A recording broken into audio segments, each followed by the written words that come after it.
When we were young, we leaned on others for support and guidance. It makes sense. If you're a child, you should probably listen to your parental units as well as mentors on what is okay to do.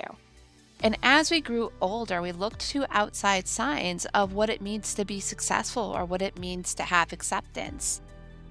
However, there's no instruction book on learning to listen to yourself, so we run the risk of living our lives based on other people's standards.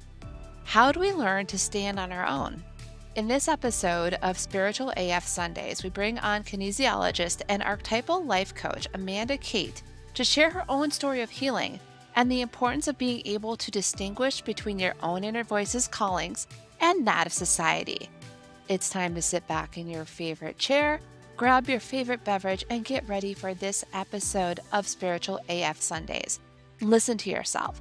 The importance of honoring your intuition in a noisy world with guest Amanda Kate. You're listening to Spiritual AF Sundays, created and hosted by The Mystic Geek.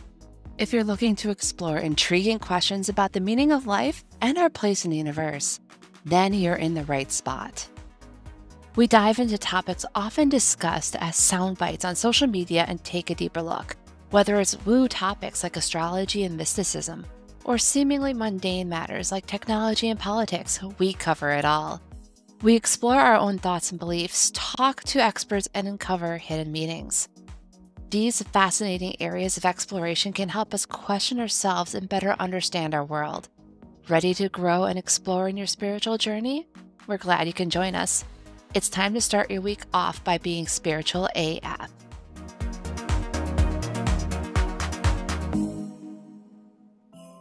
All right, Amanda, thank you for joining us today. How are you doing over there? Yeah, I'm doing really well. Thank you, Jessica. Do you Okay, prefer Jessica or Jess? I forgot to double check. I go by Jessica. It's like if you're, Cool. yeah, I do either. I'm cool with Jessica. So yeah, where are you from? I'm down in Melbourne, Australia. So, Awesome. yeah, it's nice and warm today. Yeah, up here in Minnesota, it's still cold. It's cold enough that it bursts pipes, unfortunately. Ooh. But we make do. Yeah, fortunately, it was not in my house. It was on the street, but still, Still it's an chaos. inconvenience there. Life happens. Well, tell our visitors here, our guests, a little bit more about yourself. Yeah, so I am a kinesiologist, archetypal life coach and mentor, and do all of these different energy healing works with my clients because I am the lifelong learner and sage, constantly looking at the newest thing to add to my toolbox so that I can bring it into client sessions and also implement it in my own life. So I'm very much about gaining knowledge that I'm needing at the time for my own growth and then being able to convert that knowledge into the wisdom of living it and then using it to help my clients and come on podcasts and share what I've been doing. For those who are new to the term, what is it? You said kinesiologist? Kinesiologist. Kinesiologist, yes. Yeah. What does a kinesiologist do? So kinesiology in the United States is a little bit more just based on the muscle therapy. So it's much more in the occupational therapist or physiotherapist type space. In Australia, we are talking about, and many other parts of the world, we're talking about energetic kinesiology. So we're looking at the movement of everything through the body in terms of energy, prana, chi, whatever you want to call it, life force, looking at the way that our emotions and our stresses impact our physical health. We're looking at that mind, body, spirit connection, where we look at the fact that quantum physicists have proven that the universe is 4% physical matter. So we look at this human meat suit as a small part of the picture, and we build that out by understanding more about the energetic self, the emotional self, the mental self, the spiritual self, and on, financial, sexual, relational, all of those different aspects of us that all feed in to create the whole of who we are. So we're really looking at as holistic a picture as we can, because we know that, say, emotional stress impacts physical health, and it impacts the energy that we've got in the day, and it impacts our ability to connect into our spiritual self. So we know that all of these things are interconnected, and what we're looking to do is create balance and flow through the body Hmm. so that we can go back to this ideal, I guess, of being able to tap into our internal self and access that innate healing capacity that the body has and access the guidance that our body has for us so that we can express that in the world more easily. Hmm. That is definitely a lot there. So, Yeah. what got you down this road? Was this something that you wanted to do ever since you grew up, or were there life events that led you down this path? I don't think anyone enters any of the healing arts or anything related to healing, whether that be medicine, whether that be, physical therapy, whether that be the allopathic side or the natural therapy side, without going through something themselves or seeing something themselves. So for me, it was very much my own trauma patterning, my own chronic fatigue. And I kept feeling really let down by Western medicine, who kept telling me that I was fine and trying to go, well, here's some antidepressants that'll fix it. And I'm going, it doesn't feel right. And by the way, for some people, that is a really necessary step. For me, it was not the right one. And I really do want to say that, because there's no shame in needing medication for anything. However, for me, it was the Band-Aid brush off. Oh, go see somebody else now, because we don't know what to do with you. Oh. And natural therapies started asking me questions about my support systems. They asked me about my relationship. They asked me about my childhood. They asked me about stresses that had happened in my life that I had suppressed or repressed or pretended didn't happen, or was so ashamed I hid them. And as we started to bring up those patterns of behavior and those reactionary patterns, seeing the emotions and the stories that were stuck around it, and being able to reframe it and also do the vibrational work to shift that stress through the body, I was noticing I was getting lighter, physically, mentally, emotionally, literally on all levels. I was able to connect in more to my own body and start reading some of the signs and signals it was giving me. So I was more able to tap into my intuition, and I was more easily able to trust my intuition, because I started building this self-trust within myself. And then I also started building the courage to start acting on my intuition, which I think was the biggest key I was missing for so long, because I didn't trust myself. I didn't act on my intuition because I didn't trust that it was true. And yet in hindsight, everything my intuition had ever told me was 100% on the money. And so it was really moving through that process, and to see that was the reason. I think it was 6 months to the day from my very first session of kinesiology that I was sitting in the classroom learning how to, become a kinesiologist. Wow. That is an amazing story. And yeah, I definitely agree. I mean, other than like the superficial, like the 5-year-old going, I want to be a doctor when I grow up, it's like any one of us who gets into the various healing arts, it's usually from a place of overcoming our own woundedness on that. Now, Absolutely. you mentioned a lot of it was about focusing on your intuition versus the external factors, including the doctors that were there. Do you see that in the world nowadays? Do you see that same type of pattern people are going through? All over the place, all over the place. And it's funny, even my partner will bring home a story from work and I'll go, oh, can you see the trauma patterning here, here, and here? And he's like, but you can see the people pleasing. You can see the desire to keep everybody else happy at the expense of yourself. And it happens so often, people call it martyrdom or people pleasing. There's so many terms that we use, none of which are particularly empowering. But once you start understanding the bodily physiology around it, when we take us back to our first incarnation as humans, we were tribal creatures. If we were not accepted by the tribe, we were cast out into the wilderness to die. And so everything that we did was looking at our people around us. What are they saying? What are they doing? How are they acting? And therefore, what do we need to do, say, and act to be safe in this world? And to be accepted by those people, and to be loved by those people, and to be part of those people's group. Because there's that safety in numbers. Even today, when we're in a very different scenario, we're still effectively going into that live or die brainwave, because the brain is so binary, even though obviously we're not conscious of it.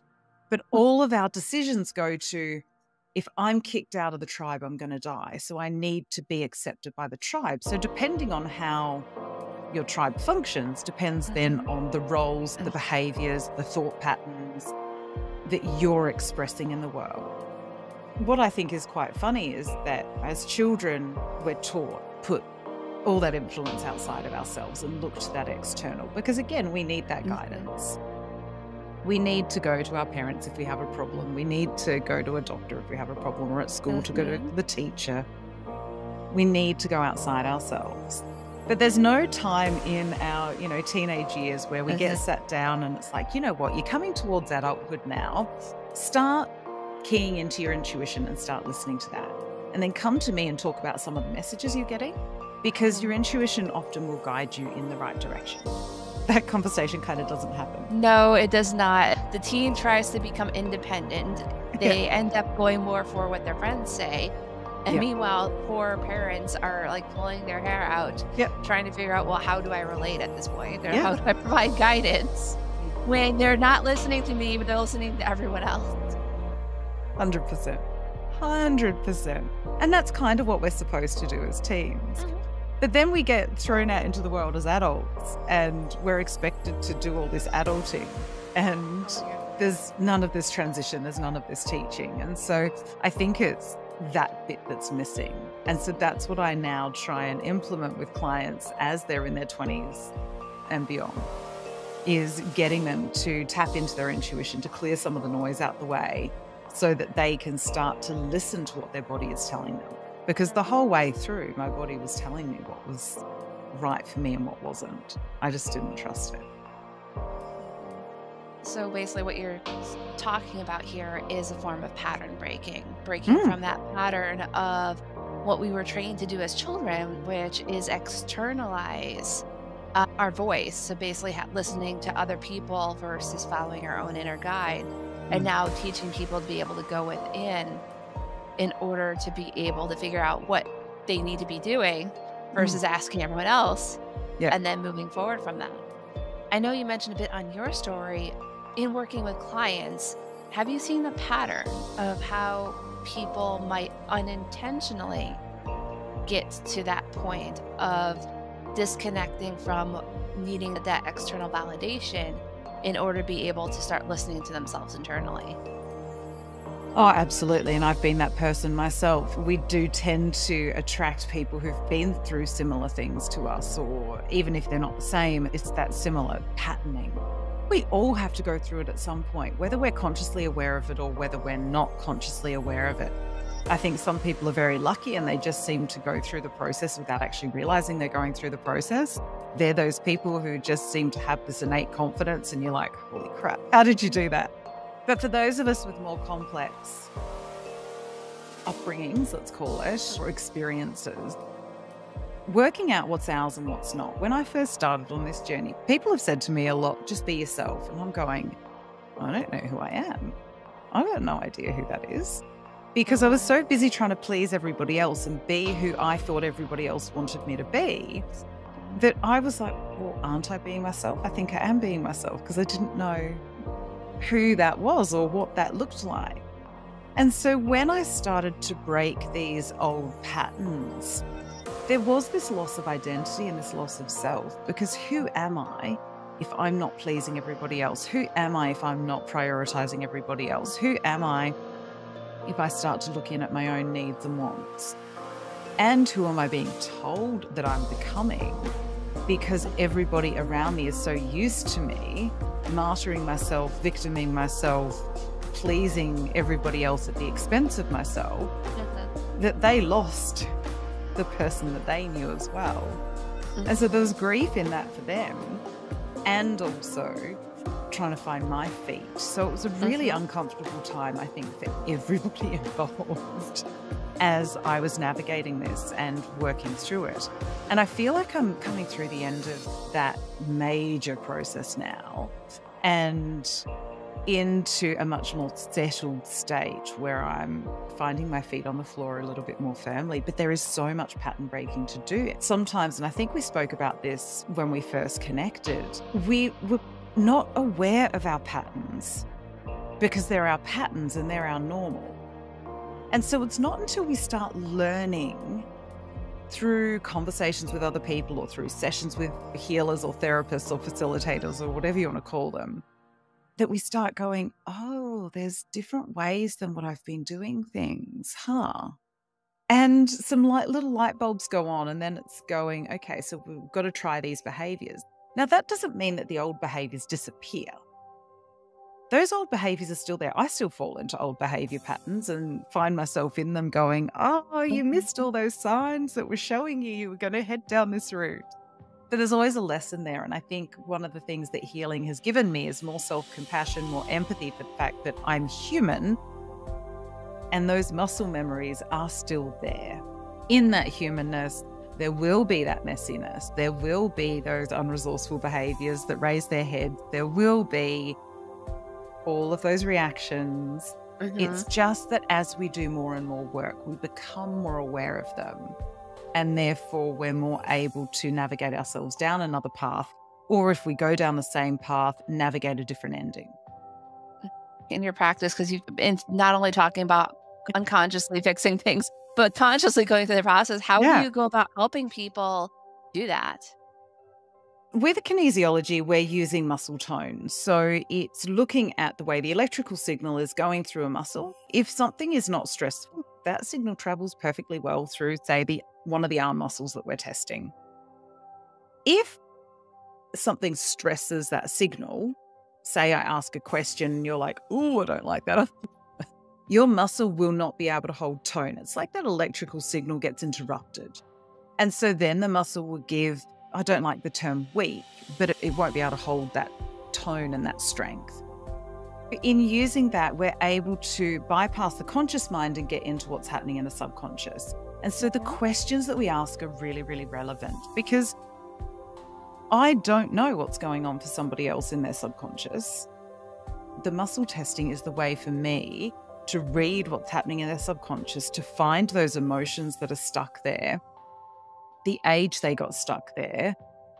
Then the client tells me what was going on at that age. We find the emotional relevance, and then we can start shifting that vibrational pattern so that they can become aware of that subconscious patterning in the conscious mind. So a lot of what we're doing is bringing these subconscious programs into the conscious mind. So we go, oh, that's why I do that, or that's how I do that. And then consciously we can make a decision to change or to not change, to change those behaviors and to evolve into our next iteration, or we can choose to keep going with those behaviors. That's that free will choice aspect. However, some of my clients will go, I don't know if the work's working, but I did find myself in this situation and I decided I didn't want to go down that route anymore, so I did something different. I'm going, that's exactly what the work is. It's actually that simple, that you see yourself heading down this old path that's very well worn and you go, oh, I don't think I want to go down there because I know how this plays out. I said, that's exactly what you're supposed to be doing. It doesn't mean that the behaviors stop because we're human and it's muscle memory almost. It means that we can find it and we're building new neural networks to notice these things sooner. People think this is so complicated, but once you start getting into that pattern of self-reflection and understanding that pattern and breaking it, it's very simple in that way. We overcomplicate things as human beings, and what you're doing is really decluttering all that extra stuff people put on when it comes to their own path of healing. It's basically like, choose different. There you go. Yeah. Yeah. You'll do the vibrational work so that you're noticing what you're doing to make it easier for you to choose different. Because until you're aware of something, you're not aware of it. And so it's also simplifying it to when you know better, you can choose to do better. Hmm. If you're in the right space at that time, there are times when I am in a back brain reactionary stress pattern where I can't access all of my creative front brain tools. I can't look at new ways of approaching this situation because I'm in stress. But Yeah. those stress patterns become easier for me to pick up as they're creeping on because I'm understanding what's happening in my body with stress. So I catch it a little bit sooner. But there are times, I've got all the tools and my tool shed's locked and the keys, somewhere I can't find. So I can't access my tools. But there's still lessons in it. And I think what doing the work for me has given me is more empathy and compassion for myself when I fall into those old unresourceful behaviors, Hmm. to recognize, well, that's part of the human experience and it's how I deal with it after that's really important. If I end up in an argument with my partner, the argument is less important than how we resolve it at the end, how we move through it, and how I can then own my part in it of going, you know what, that was complete projection on my part. I was being a bitch. Sorry. We all have those moments. Oh, yeah. Yeah, Yeah. absolutely. Thank you for your time here. Is there anything else that you want to share with our listeners today? No, not at all. If you want to find more about my work, I'm at amandakate.com.au, and I have a book out which is called Divine Messy Human, a spiritual guide to prioritizing internal truth over external influence. And that's on Amazon and Kindle, and I think it's Barnes and Noble in the States and a few other places. So, yeah. Yeah.